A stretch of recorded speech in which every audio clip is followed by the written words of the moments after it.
سلام بینندگان عزیز برنامه معرفت حقوقی از تلویزیون سینما.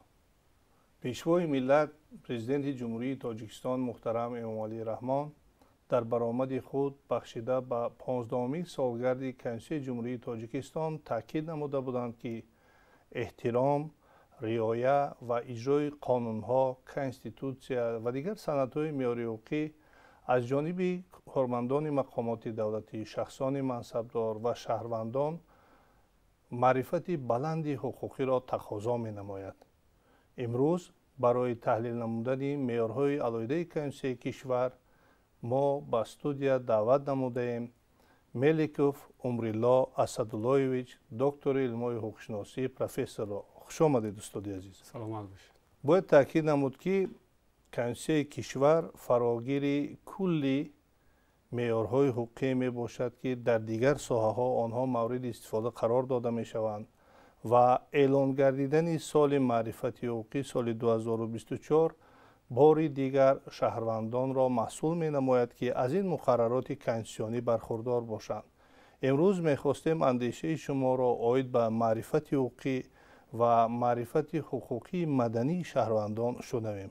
سلام عرض میکنیم به تمام بینندگان تلویزیون سینما و اظهار سپاس و تشکر میگویم از مسئولین تلویزیون و برنامه معرفت حقوقی که بسیار یک اقدام خیر را پیش گرفتند در سال معرفت حقوقی که برای بلند برداشتن سویه دانش و معرفت حقوقی اهالی بسیار کمک میکند.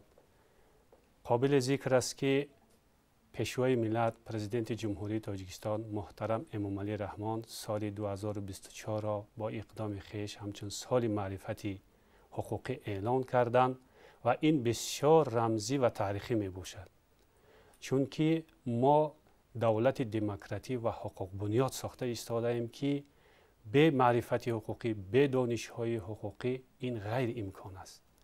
برای پیشرفت جامعه، برای بلند برداشتن سطح زندگی مردم، برای پیشرفتی همه ساحه ها پیش از همه معرفت حقوقی بسیار یک واسطه مهم ارزیابی می گردد.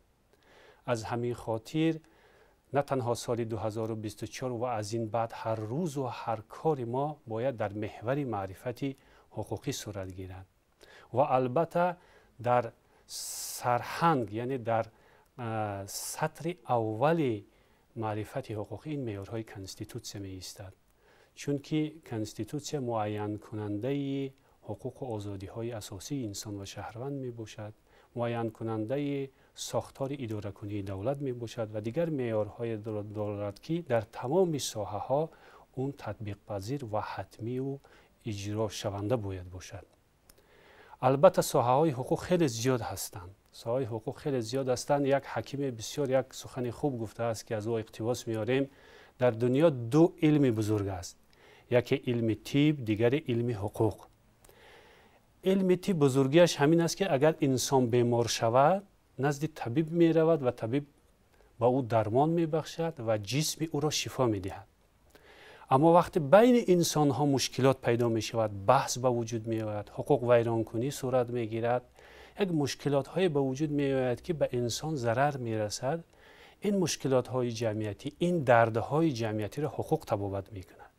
یعنی که توسط قانون ها، پیش از همه توسط معیارهای کنستیتوسیا. از همین لحاظ هم وقتی که ما نگاه می کنیم در طب اگر ساحه ها باشد، دندان پزشکی، مثلا من نمیدونم چشم پزشکی، دیگر و دیگر، در حقوق هم همین خیلی است. حقوق مدنی، حقوق جنایتی، حقوق عائلوی، دیگر نه که ساحه به ساحه هر کدام ساحه حقوق یک سمت حیات ما را فراگیر است که یکی از آنها این حقوق مدنی است.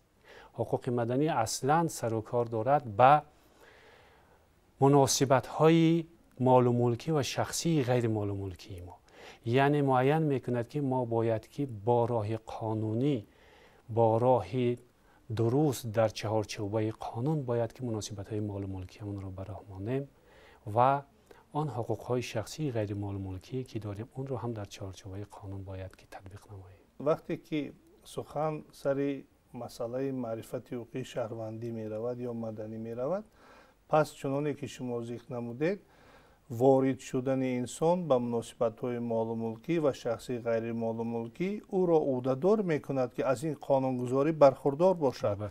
در برابر معیارهای کنستیتوشنی از مقررات کدکس مدنی جمهوری تاجیکستان و قانون‌های ساحوی برخوردار باشد که تواند پیش از همه از حقوق خود دفاع کند، حقوق خود را تطبیق کند و در حالت ویران شدن این حقوق توسط هم ادعا یا دعوا که آن را مقامات ها بررسی میکنند حقوق خود را دفاع کند و منفعت های خود را قانع گرداند.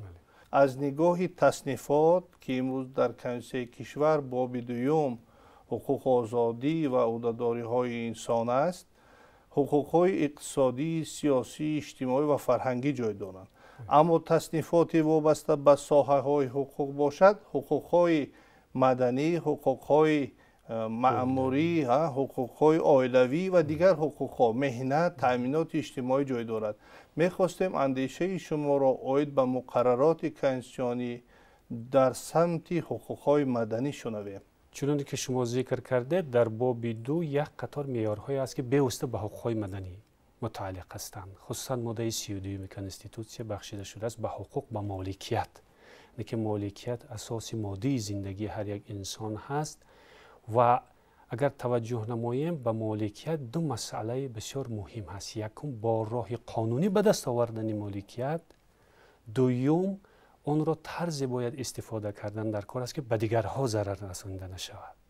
یعنی که البته در قانونگذاری در کدکس مدنی تفصیلاتش خیلی زیاد هست وابسته به مالکیت، اما از بس که وقت خیلی کوتاه هست، یعنی که دو جنبه مهم دارد که یعنی که در چهارچوبه قانون به دست آوردن مالکیت و اون را طرز استفاده کردن ضرور است که به دیگرها ضرر نرساند. اگر از همین خط سرخ بیرون رود، یعنی که به دست آوردن مالکیت بیرون از قانون باشد، این الکی به جنایت آورده میرساند. یک مسئله دیگر را در جهت حقوق به مالکیت قید کردنی هستم که اسراف کردن مالکیت هم یکی از جنبه های ضرررسان برای جامعه بشه. در مسئله مالکیت و مالکیت داری مردم ما، یعنی که جامعه ما باید که از اون حقوق هایی که دایر به درست استفاده بردن مالکیت، دایر در حالت ویران شدن حقوق های آنها به مالکیت باید که حمایت آن را برخوردار باشند. مسئله دیگر حقوق به میراث است. در قانونگذاری ما، چون ما دولت دموکراتی دنیوی هستیم، تقسیمات میراث از روی قانون صورت میگیرد و در قسم 3 کدکس مدنی مفصل آورده شده است که میراث باید چگونه تقسیم کرده شود. البته در این باره معروضه ها خیلی زیاد هستند، چون میراث یک بحث خیلی دور و دراز هست. من باوری دارم که در شبکه‌های اینترنتی ما دایر به این مسئله باز برآمدهای مخصوص هم میکنیم. مشاهده میشود که در جامعه ما نسبت به تقسیم میراث اهالی خیلی کم اهمیت هست و معیارهای مقررات‌های قانون کم اهمیت میدهند. در سودها حالا خیلی بحث‌های زیاد هستند بین برادران، خویش و تباران دایر به میراث. این از چی دلالت میدهد؟ از اون دلالت میدهد که آشنا نبودن با طلبات قانونگذاری دایر به میراث. اینا همه حقوق‌های مال و ملکی شهروندان هستند که از کنستیتوسیون و کدکس مدنی برمیآیند. البته اونجا باز دیگر حقوق‌ها هستند که در مثلا ماده 36 حقوق به منزل آورده شده است. حقوق به منزل یک بسیار حقوق کلیدی انسان هست که بعداً در کدکس منزل تفصیل می شود. امروز یک بسیار مسئله نازک هست مسکون کردن. ببینید در سودها چقدر بحث‌ها زیاد هستند دایر به مسکون کردن به منزل. اکثریت آنها بنابر درک نکردن ماهیت قانون است. مسکون شدن این از همه یک چاره های آخرین است که سود تطبیق می کند. مبادایی که همون همسر دیگر هیچ امکانیت زیست کردن در هیچ کجا ندارد، بعداً از اون خاطر که او مثلا در راه نماند، سود قانونگذار اجازت میدهد که او را مسکون کنند. اما این چیزی حتمی نیست. زندگی برای مسکون کردن نه، زندگی برای راحت کردن است، زندگی برای زندگی کردن است. او همسر باید انتخاب درست کند که باید مسکون شود یا اینکه رفته مستقلانه کارش را، زندگیش را، فعالیتش را ادامه دهد و در یک مدت کوتاه میتواند صاحب منزل شخصی خود شود. یعنی که با امید مسکون دائما به جنگ و جدال، بحث‌های زیادتی و دیگر حتی کار به حقوق ویرانکنی ها و جنایتی آورده میرسونه. از همین خاطر هم این معلومات های حقوقی، این دانش های حقوقی برای شهروندان ما خیلی ضرور است. کنستیتوسیای کشور با مقرر کردن ماده 32 حقوق به مالکیت، ماده 36 حقوق به منزل و دیگر ماده هایی که سرچشمه حقوق مدنی می باشند، امکانیت فراهم آورد که انسان همچون شخص آزاد وارد مناسبت های مال ملکی و شخصی غیر مال ملکی شود و در زمینه این مقررات قانونگذاری مکمل به مانند قانونگذاری مدنی قبول شد که آن فراگیر کل حقوق‌های انسان با مکانیزم تطبیق آن و حمایت آن می باشد. امروز یکی از مسائل‌هایی که بسیار کم مورد بررسی قرار داده می شود و آن هم مقررات کنستیتوشنی خود را دارد، قسم سیوم ماده 32 کنستیتوسیای کشور که جبران یا تاوان ضرر مادی و معنوی را پیش بینی می کند در بین جامعه کم مورد بررسی قرار داده می شود. می خواستیم امروز اندیشه شما را عاید به مقررات قسم سیوم ماده 32 کنستیتوسیای کشور شنویم، چون که تاوان ضرر مادی چی است، معنوی چی است، کدام حالت‌ها قانونگذاری امکانیت داده است و طرزهای حمایت نمودن حقوق‌های مال ملکی توسط این تاوان با کدام راه‌ها برده می‌رساند. همین ماده کنستیتوسیا در کودکس مرافعه مدنی، در کودکس مرافعه جنایتی، در کودکس جنایتی، در کودکس مدنی و دیگر کودکس‌ها بعداً مفصل تنظیم شده است. من می‌خواستم اینجا مختصر یک مسئله را بیان نمایم که همه ما شاهد آن هستیم که امروز اکثر مثلا جوانان در واسطه‌های الکترونیک خصوصا شبکه‌های اینترنتی سر و کار دارند و بعضا ما مشاهده میکنیم بعضی موادهای در شبکه‌های اجتماعی، در یوتیوب، در فیسبوک آنها میگذارند که بسیار باعث تأسف و حیرت است. چرا؟ برای آنکه قانونگذار به هیچ وجه اجازت نمیدهد که یک شخص را به روزیگیش صورت گیریم، یک شخص را به روزیگیش درباره وی معلومات پرتاییم در اینترنت. این حقوق‌های شخصی او میباشد. هیچ کس حق ندارد که به حیات شخصی کسی دیگر چیکار کند، دخالت کند. امروز بعضی نفرهای پیدا میشوند که به خودشون این رو اجازت داده اند، گویا که این اجازت باشد. این تماما غیر قانونی هست و باعث جوابگری حقوقی هست. اون جوابگری معمولی دارد، جوابگری مدنی دارد، جوابگری جنایتی دارد. ما باید در این باره خیلی زیاد به مردم معلومات رسانیم که خصوصا به جوانان که این آهسته آهسته به جنایت‌های وزنی را برده میرسانند. یعنی که تحقیر و دشنام و رسانیدن معلومات‌های شخصی توسط اینترنت و دیگر مسائل‌ها باید این خیلی نازکانه به این مسائل‌ها را مناسبت کرد. در قانونگذاری مدنی جبران ضرری هم مادی و هم معنوی پیش بینی شده است. جبران ضرر مادی آن حالت صورت میگیرد که وقتی به شخص ضرر مادی رسانیده می شود، مالکیت او شکسته می شود. خب به مالکیت او ضرر رسانیده می شود. به همون اندازه ضرر رسانیدن اگر اختیاری به مصالحه بیاید، طرف ضرر رسان جبران می کند. مبادا اگر بزیمه نگیرد، توسط سود معین می کند به کدام حد به مالکیت شخص ضرر رسانیده است و شخص ضرر رسان مجبور می کنند که اون جبران را پرداخت کند، چون که مالکیت این یک چیز مقدس است برای انسان. هیچ اجازه داده نمی شود که به مالکیت کسی ضرر رسانیده شود.